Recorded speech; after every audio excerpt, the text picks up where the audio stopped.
Salve, seja bem-vindo. Hoje nós vamos falar aqui de política. Nós estamos aqui nos estúdios da Jovem Pan, diretamente do coração do poder, Planalto Central do país. A política, você sabe, né, mexe na sua vida, a escola do seu filho, a casa que você mora e a projeção do seu futuro. E é por isso que trazemos aqui das entranhas, das decisões, o que vai pelos bastidores de Brasília. Uma conversa sempre boa. Hoje com o senador Plínio Valério, ele é do PSDB, o único senador do PSDB, né, e do estado do Amazonas. Conhece muito bem aqui as entranhas da política e negocia. É um senador que transita ali entre vários pontos da política. Senador, o Senado hoje está mais fácil de se negociar, de conversar do que antes. Eu vejo ali que hoje o Senado está com um diálogo maior entre os senadores, não tem aqueles partidões que mandam. Que bom, Zé, estar aqui com você, um prazer enorme estar aqui. Eu conversava comigo e com você, que hoje o Senado não tem aquela polêmica. Se você pegar um pouco tempo atrás, PSDB e PT, revezando, disputando aquela briga toda hora. Não tem mais isso hoje. Você tem essa divisão, esse extremismo fora do parlamento.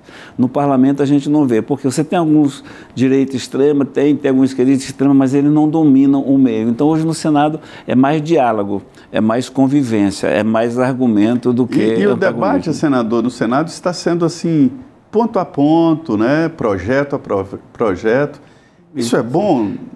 Como é que o senhor vê? Eu tenho algumas observações do Senado, mas aí a culpa é do sistema, a culpa é do regimento, né? Do regime presidencialista. Então, se você tem presidente do Flamengo, do Vasco, da Pipoca, são eles que mandam. Eles mandam. Então, o presidente do Senado, ele manda na pauta. Ele é que pauta os assuntos. Isso é muito ruim, muito ruim. Deveria ser democrático, como prevê o regimento. A liderança, os líderes decidem o que vai para a pauta, e não é verdade. E eu te falo de assuntos que a gente precisa trazer para votação e não traz. E quando eles têm interesse, né? O último, vamos citar do Galípoli, por exemplo, foi sabatinado de manhã, um pouquinho de tarde e votado à tarde. Então, quando eles querem, agilizam. Isso é ruim. E a queixa que eu tenho do Senado é porque... É a observação. É a única instituição prevista na Constituição que pode fazer algo em relação aos desmandos do Poder Judiciário. E a gente não tem feito nada. Quando eu digo a gente, o Senado. Então, eu realmente acho que o Senado precisava corresponder mais à expectativa que a população tem em relação ao tamanho do Senado. O senador se refere a, pelo menos, analisar, né, o impeachment de ministros do Supremo Tribunal Federal. O senador, numa certa feita, conversando numa roda lá e o deputado dizendo que o Senado era um paraíso. Aí o senador, então o senador Ronald Tito falou assim, peraí, é melhor do que o paraíso, porque no Senado você não precisa morrer para entrar nele, no paraíso. Hoje mesmo, Zé, eu vi essa calmaria toda. Não é não. Hoje mesmo eu vi de um amigo meu, ele disse, o Senado é bom que você vai para o paraíso, não precisa morrer. Acabou. Aquela história que o senador fazia isso e a coisa acontecia. Não tem mais isso. E também quando você permite que um outro poder usurpe a tua prerrogativa, a tua função, você acaba perdendo o respeito. Então você tem dentro do Senado alguns senadores que na verdade não entendem, não compreendem o tamanho que tem. E acabam não agindo conforme o tamanho que tem. Então, não é. Agora sim, tem aquela convivência, ninguém briga, né? Não tem essa coisa maluca, todo mundo convive. Isso é bom sim, mas hoje, essa história, por exemplo, falavam isso que estar no paraíso sem morrer, né? Exatamente. Vou dar só um exemplo, que não tem mais, que todo mundo pensa que tem. Sentou na cadeira, está aposentado, integral, né? Todo mundo pensa, sentou na cadeira, aposentado. Não tem, a gente tem um regime lá previdenciário que você tem que cumprir. Quer dizer, eu estou dando um exemplozinho que falavam que é o paraíso. Na realidade, não. Agora é muito bom estar senador, você tem o status de Senado, o tamanho de senador e poder agir diretamente nas coisas mais importantes da República. Isso é muito bom. Um senador me disse que chegou aqui recentemente no Senado e quando foi tomar posse, ele disse, olha, eu não quero essa aposentadoria imoral que existe por aí, de que você se aposenta com 4 anos. Aí disseram, não, isso não existe aqui não. Ele falou, também não quero ajuda paletó, e nem, não tem isso não. Tem. Também não quero um plano de saúde especial, não tem isso aqui não. Quer dizer, também tem muita lenda, né? Tem uma coisa boa, não.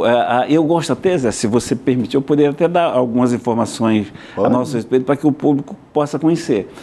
O salário de um senador, 44 mil, 46 mil, é o máximo. Líquidos 30, né? 26. O senhor recebe 26 mil. Aí vai dizer, não, mas ganha bem. Ótimo, ganha-se bem. Mas se tiver uma ex-mulher, por exemplo, acabou. Já está ferrado.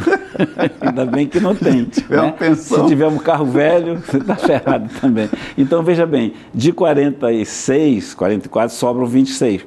Por quê? 7 mil e pouco deles vai para o plano previdenciário, que é uma aposentadoria de 15 mil. Como funcionário civil. Como qualquer funcionário público. Então, acabou o mito. Tem viagem. Eu tenho uma cota para viajar, para deslocar, que não uso toda, nem metade, mas não posso dar passagem da minha mulher. Minha mulher tem que comprar passagem para ela vir para Brasília. O regimento proibiu, isso é recente. Acabou recente, acabou essa história toda. Que, na verdade, existia, né? Sim, tudo.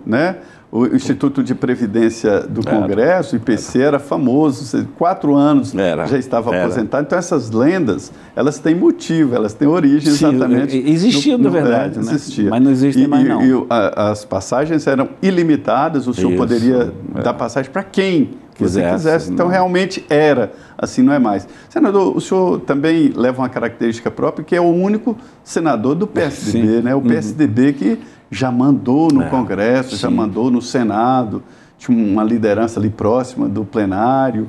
E como é que o senhor se sente agora no PSDB? Pelo menos não tem controvérsia. Deixa eu responder isso só. Na realidade, quando eu assumi, nós éramos 8. Anastasia, Serra, Tasso. Aí foram saindo a pouco, acabou que fiquei só, né? Eu até brinco. Sou líder do partido. Eu até brinco, né? O bom de estar só é que não tem divergência. Né? A gente sempre está em comum acordo. Eu tenho que me ironizar e brincar para evitar brincadeiras. Mas, na realidade, eu atingi um tamanho tão bom, Zé, que não olham para mim como o único senador no Senado. Sabe, boas relatorias, boas proposições a gente tem, mas é muito ruim você estar na bancada só de um, porque você não tem direito, regimentalmente, à participação de comissões. Eu sou da CCJ ainda, então você não tem direito à participação de comissão, aí te convidam para reunião de líderes, cara. Como é que tu vai para reunião de líderes e só tem você? Só liderando. É chato isso, então eu não vou. Como encaminha o voto o PSDB? Eu não encaminho, não sei o que eu quero discutir, porque eu acho essa coisa. O PSDB está pagando a escolha que fez na última eleição presidencial, da má escolha que fez. Abriu mão de protagonismo para ser coadjuvante. Coadjuvante de atores que não tenham nem competência para ser protagonista. Né? Eu tenho uma frase no Congresso Nacional que diz o seguinte, que tu que anda sozinho vira comida de bicho, para dizer que quanto mais existem deputados e senadores de um partido, fica bem melhor. E agora a conversa da vez é esse processo, né, sobre a existência ou não de uma tentativa de golpes. Tomou ali a atenção política de uma forma muito grande, né, de uma forma muito firme. E eu não vejo essa ressonância na área política. Eles estão encarando com a normalidade. Porque não tem, isso não, veja bem, num país civilizado... Mas que dá um golpe sem dominar o Congresso? Pois é, a Constituição, o direito penal, eu não sou esperto, mas ele fala que pensar não é agir, né? Eu estou aqui, o Zé do me desagrada, eu penso aqui, quando eu sair daqui eu vou dar uma rasteira no Zé, né? Mas eu não dou isso, quer dizer, então não cometeu o ato. E eu não quero entrar nesse campo, eu quero entrar nessa coisa risível que a gente vê, analistas políticos de emissoras, na Jovem Pan, graças a Deus não, que analisando o golpe, porque o golpe, não, sabe, isso é risível, isso nem deveria estar sendo discutido. Tá certo, hoje os golpes eles não acontecem mais desse modo. Os golpes que estão dando, por exemplo, em nós da Amazônia, já foi dado o golpe, as ONGs já tomaram conta. as guerras sempre foram por território, por avanço em território. E hoje não se avança com tanque, hoje não se avança com fuzil, com derramamento de sangue e nem de suor. Se avança de outras maneiras. E um golpe de Estado para tirar o presidente do poder, que não envolve nada, que envolve 10, 20 pessoas, que não envolve a instituição, que não tem logística, que não tem liderança. Essa é brincadeira. Então, eu entendo isso como uma cortina de fumaça para apagar algum escândalo que está ou que vai vir. Então, já temos aí 2 golpes, né? 8 de agosto, 8 de janeiro, e agora esse outro. Qual golpe? 2 tentativas, quer dizer, eu não digo que é brincadeira, porque afetou muita gente preso, muita gente indiciada, então não posso qualificar de brincadeira. Eu qualifiquei de palhaçada, na realidade não é. Na realidade, essa narrativa maluca, sabe? Tinha um narrador da Globo, não estou cometendo dinheiro para dar o nome, ele narra o jogo e você não está vendo aquilo, cacete. Né? O gênio, e tu está vendo, o cara não é gênio. Então, é o que não querem fazer com a gente. A narrativa para dizer que teve golpe, teve tentativa de golpe, isso vai acabar em alguma coisa? Vai, porque hoje governo federal e judiciário, parte do judiciário, grande parte do Supremo, está em conluio, estão juntos. Porque não existe ditadura, seja ela qual for, se o judiciário e o executivo não estiverem jogando juntos. O senhor me lembrou aí no início da sua fala do Yuval Harari, né, que ele disse que as guerras serão por dados, não por território. Você pode invadir um território através de banco de dados, de domínio de banco de dados, né? Hoje... E essa é a nova realidade. O senhor falou aí sobre as ONGs, e o senhor coordenou a CPI das ONGs, né? E é um grande debate. Muitos dizem que as ONGs são fakes, são falsos e que se nutrem de tragédias. Se não houver incêndio, não tem dinheiro para as ONGs, né? Qual foi a conclusão da CPI, senador? Você falando que ela se nutre de tragédia, é isso mesmo, porque os zongueiros, os zonguistas, sei lá como se chama, eles se dizem do império do bem. Então, eles são altruístas, protetores, salva a Amazônia, salva não sei o quê. E o bem para tipo viver... Deus Hermes, né? Ele sabe o que o índio tem que saber e tem que pensar. E o bem, ele precisa do mal para ele existir. Então, o mal somos nós. Se não existe mal, não tem por que o bem existir. Nós concluímos o relatório, até trouxe um para você, um relatório muito bem feito pelo senador Bárcio Bittar, em conjunto com a gente. Apresentamos 12 projetos para tentar solucionar esse problema e levamos a autoridades competentes. Porque é bom que você que está aí do outro lado entenda. CPI acaba em pitch, acaba em samba, por quê? Porque a imagem que vocês têm é que não deu em nada. Não deu em nada, não é que a culpa é do parlamento, é da CPI. O relatório está feito, prosseguimento, né? Soluções apontadas. Agora, cadê o prosseguimento? Procurador-Geral da União, Polícia Federal, escambau a 4, não leva adiante, então a culpa não é nossa. Agora a gente tem que continuar cobrando. As ONGs se tornaram ONGs ambientalistas. Quando eu falo de ONG, eu não falo que trata do idoso, trata da criança com câncer. Tem muitas ONGs maravilhosas. Eu estou falando das ONGs ambientalistas, aquelas que são nutridas, aquelas que são financiadas para falar mal da Amazônia, para fazer estudos, para divulgar estudos fantasiosos e mentirosos. Nós levamos a CPI 6 ONGs e conseguimos levantar quanto dinheiro eles arrecadaram esse tempo todo? 2 bilhões e 100 milhões.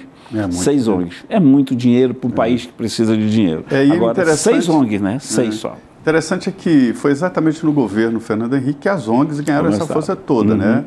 A dona Ruth Cardoso, a primeira-dama, ela alavancou o terceiro setor. Isso. O terceiro setor tem responsabilidade, segundo ela, né? E deve participar do processo. Mas ONG é organização não governamental. Se é uma organização não governamental, não tem dinheiro do governo, dinheiro público, não deveria ter. E tem, né? Além disso, tem o dinheiro do público, ou seja, pessoas de boa fé que alimentam, né? Isso, para salvar o planeta, o mundo e não sei o quê. E alimentam de dinheiro. Mas as ONGs que ela falava eram mais ONGs sociais, né? De trabalho social, que eram essas ONGs que até hoje... Mas aí veio essas ONGs ambientalistas, cara. Você vê o Greenpeace encontrou um coral lá na costa do Amapá, mentiroso, aquela foto, aquele é de outro coral. Agora eles vão novamente trazer o coral do Greenpeace para mais perto, para deixar a Petrobras explorar o petróleo do Amapá. Mentem. Agora na Amazônia nós estamos lá com um problema. O Ministério Público Federal embargou a exploração de gás que manda gás até para Roraima, sustenta 70% da energia de Roraima, já dizendo supostamente que ali em Silves existe índios isolados. Olha só, não, Silves... Poderia, né? Poderia. Silves é ligado a Manaus. É região metropolitana, é ligada a Manaus aqui. É trajeto, tudo tem lá, não tem nada de índio. Os índios que tem lá convivem com os brancos normalmente. Então, mentem, mas é aquela história, planta que o João garante. A ONG entra, aí a luva casa no procurador-geral da República no Amazonas, que dá liminar. Não quer nem saber se Roraima vai ficar no escuro, não quer nem saber se Silves vai entrar em decadência, o município, se Itapiranga vai entrar. Então, nós temos isso. Por isso que a gente chama do terceiro ou quarto poder, porque na realidade o narcotráfico também é um outro poder, né? E as ONGs têm esse poder, a narrativa. E essa mesma narrativa ambientalista, ela é utilizada da mesma forma, com a mesma violência, dessa questão de golpe. Aliás, senador, eu fiquei sabendo aqui nesse programa, falando exatamente da mão de obra na região amazônica, de que o crime organizado arregimenta uma grande parte da mão de obra da região. Está dominando lá também? Uhum. Completamente dominado. O narcotráfico influencia até na eleição, até agora de governador e senador ainda não, mas influencia na de vereador, na de prefeito, eles agem muito. E emprega muito lá também. Mas muita gente. Tem famílias que a gente conhece, né? Não conheço tantas famílias, mas tem da mãe, do pai, saber que o filho é um avião. Mas só que aquele que o filho ganha com aquilo é muito mais do que o pai e a mãe poderiam ganhar, porque não tem emprego, não tem renda. Isso é grave, né, senador? Aí se ele quer plantar para colher, vem IBAMA, vem FUNAI, vem tudo é terra indígena. Então ele acaba deixando o filho, finge que aquilo é normal e acaba sendo normal, né? E o filho traz o sustento da casa, o narcotráfico sustenta sim, é verdade. E aí a gente reclama também. O IBAMA, a Polícia Federal, o Ministério do Meio Ambiente, eles fazem operações de guerra contra agricultores. Lá no Acre, por exemplo, na Terra do Meio. Mas ele não faz uma operação contra o narcotráfico. Senador, uma situação muito conhecida no seu estado é a Zona Franca, né? Uhum. A Zona Franca já tem mais de 50 anos, né? 57 anos, né, de instalada, e mudou, né, a região. Hoje, eu diria que a região, desculpe se for falta de conhecimento, mas é dependente, né? Sim. Da Zona Franca. Nós somos dependentes. A Zona Franca veio para nos tirar do isolamento, legal, por 50 anos. Então, se você tem, sabendo que aquilo é por 50 anos, você tem que usufruir daquilo, né, mas se preparar para quando não tiver mais aquilo. E os governos do Amazonas não se prepararam. Veio 50, veio a prorrogação, já estamos em 57. A Zona Franca, economicamente, é o ar que respiramos. Agora, causou um grande mal. Aí tem duas vertentes. Uma, causou um grande mal porque fumamos muito cachimbo, a boca entortou. Não temos nenhuma matriz, né? Que seja... Que possa substituir ou... Isso, né? que você possa considerar que vale a pena. Por exemplo, criação de peixe, um polo petroquímico, exploração de minérios, não tem nada. É Zona Franca. Né? Tem comércio pujante, comércio que está em decadência, muito bom. Por outro lado, Manaus inchou, favelas, invasões. Mas, por outro lado, a turma que veio do interior se empregar na Zona Franca, o PIN, né, o Polo Industrial de Manaus, já empregou mais de 100 mil pessoas, para você ter uma ideia. Então, com isso, o homem do interior veio para a capital, largou o machado, largou o teçado, largou a motosserra, né, a enxada. Então, não derrubou mais nada. E hoje nós temos, os dados variam de 95% a 97% da floresta do Amazonas preservada. O que nos leva a uma pergunta. O Amazonas hoje tem 63% de sua população vivendo abaixo da linha da pobreza. Então vem a pergunta, vale a pena preservar? Vamos explicar um pouco o que é a Zona Franca de Manaus, né? É um conjunto de indústrias, né? De eletrônicos, motocicletas, né? E que não paga imposto, né? É como se fosse um entreposto. É o IPI, né? Você é isento de IPI, que é exatamente o imposto, né? Mas você recolhe ICMS, parte dele. E vende para o Brasil. E aí a indústria do resto do país, principalmente de São Paulo, reclama, né? Mas é diferente, porque São Paulo tem uma infraestrutura, tem um consumidor próximo, né? E reclamam de barriga cheia, porque, na realidade, os componentes, muitas vezes, vêm de São Paulo. A Zona Franca precisa de componentes, vem de São Paulo, a matriz normalmente é em São Paulo. Essa coisa de não querer que uma coisa dê certo, é admitir que deu certo. Zona Franca é o único modelo econômico ambiental que deu certo. Está lá, sustenta um Estado, produz. Se você está aí, né? Se você está aí com a Samsung, se você está aí com a LG, ou está no teu celular, lá em Manaus. Você que está vendo aqui agora. Então, veja bem, produz e vende. Nós temos o problema da distância, aí vem outro problema da BR-319, que não deixam. Então, na realidade, eu acho que não é o termo, não é inveja, é o termo que o grande centro olham para nós e dizem, deu certo a Zona Franca. E deu certo, a Zona Franca agora, ano passado, faturou 157 bilhões de reais. Quer dizer, sabe, é uma coisa que envolve muita compra, muita gente. Mas não é tão pacificado, né? Eu vejo debates fortes no Senado, né? Muito forte, porque existe aqueles que odeiam subsídio, né, e só falam de Zona Franca. Aí eu pergunto, tá bom, nós estamos falando de quantos bilhões? 30 e poucos bilhões, tá bom. Isso equivale a quanto por cento do subsídio que a União abre mão? 8%. Eles falam 500 bilhões, né? E escondem os 92%. Então, só falam da Zona Franca, mas escondem o subsídio. Onde é que estão os 92% do subsídio? Nas montadoras? Né? Onde é que elas estão no setor de farmacêutico? Não sei, estão por aí. E te garanto que é no sul e no sudeste. Agora, só falam da Zona Franca. A Zona Franca leva 8% dos subsídios que o Brasil abre mão. 8%. 92% não se fala, porque não interessa, né? Senador, nós somos um patinho feio. Nessa disputa aí municipal pelo país inteiro, inclusive lá em Manaus esse assunto foi muito falado, a violência foi o debate, né? Mostrou que chegou forte, né? O senhor tem um projeto que fala da violência nas escolas, né? É uma tentativa de proteção. As escolas estão sofrendo mais com a violência ou a violência atingiu a todos os lugares? Todos os setores. Você tem escolas tem informações, senadores, que ela foi interiorizada. Cidades pequenas estão violentas. Dominada, violenta, e cidades pequenas dominadas por aldeias indígenas. Sério? Aldeias indígenas. Eu estive numa aldeia indígena, vamos evitar nomes, distância toda, para levar uma Starlink, fiz amizade com o cacique, inauguramos a Starlink, fizemos tudo lá e fomos embora.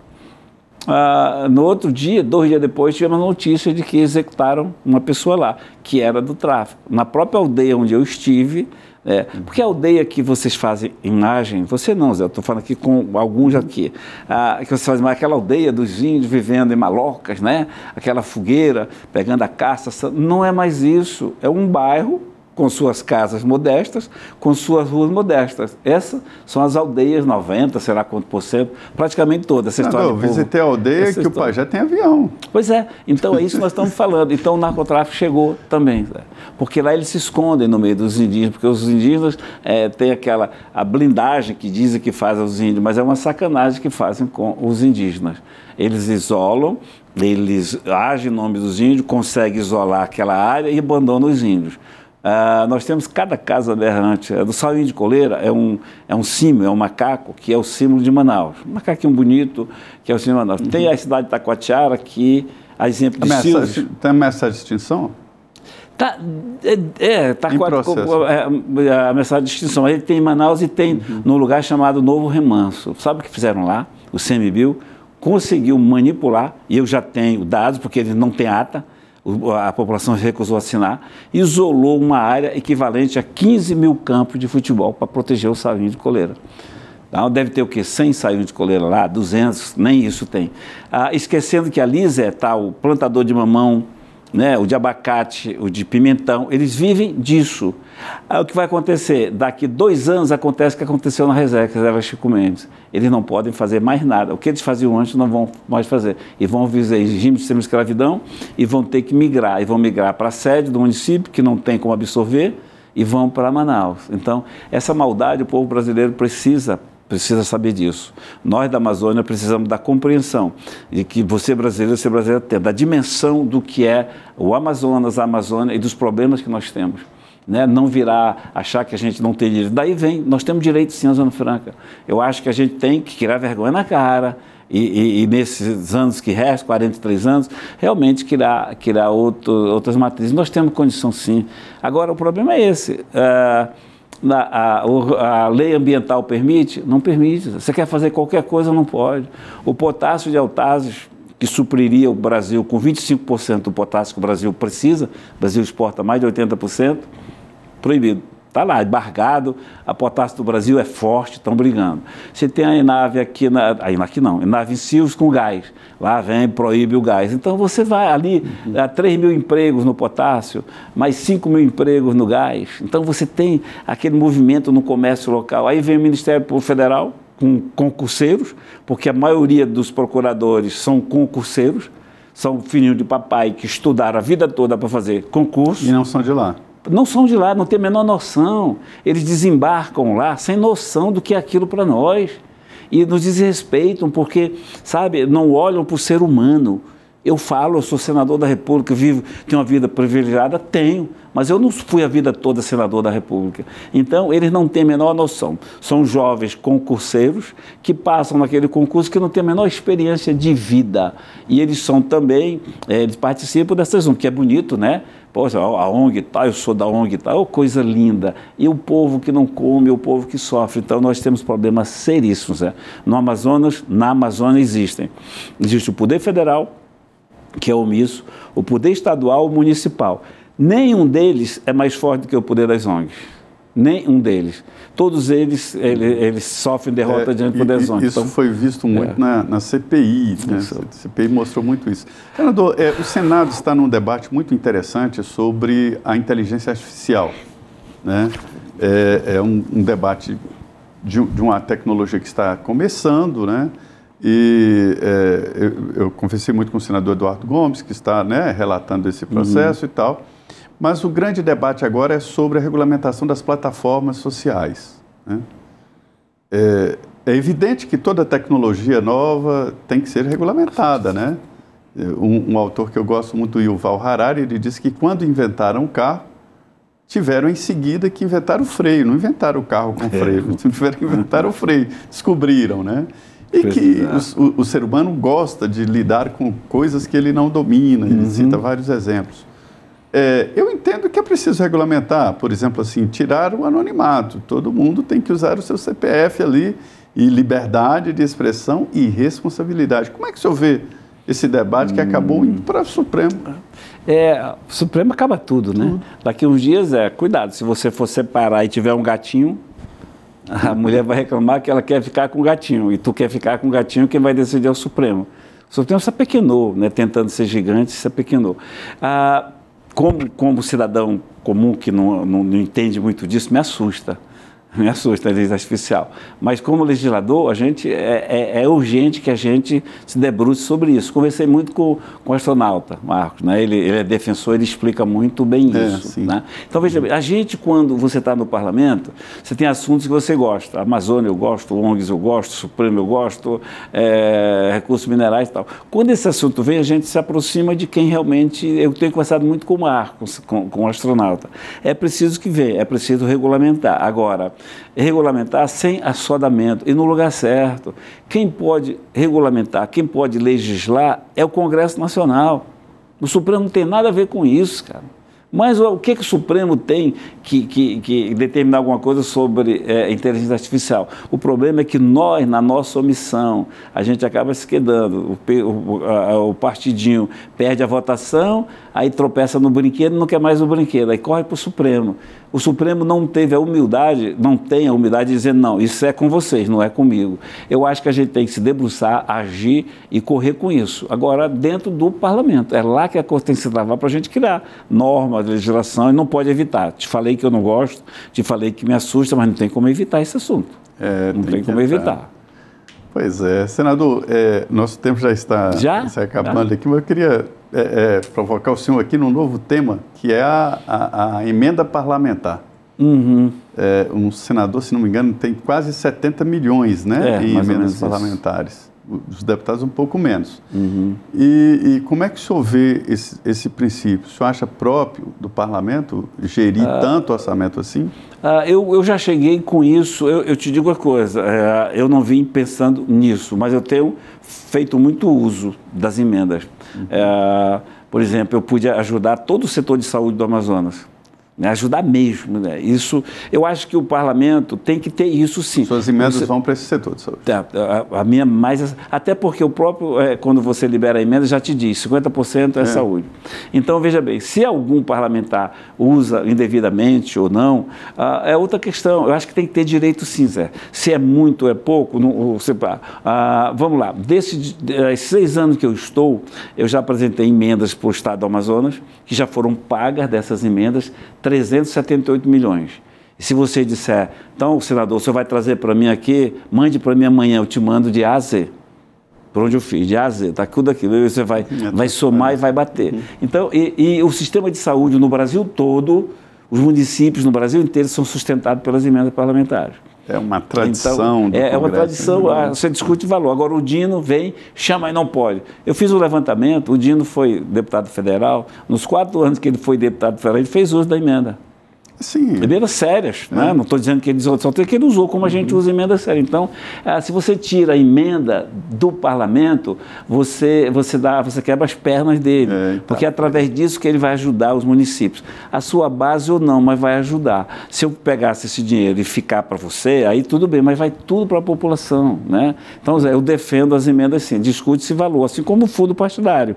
Eu sou favorável, agora não precisa ser tanto, né? Tudo bem. Queria agradecer o senador Plínio Valério e agradecer a você que acompanhou aqui o Ponto Final com essas informações e avaliações da política. Muito obrigado.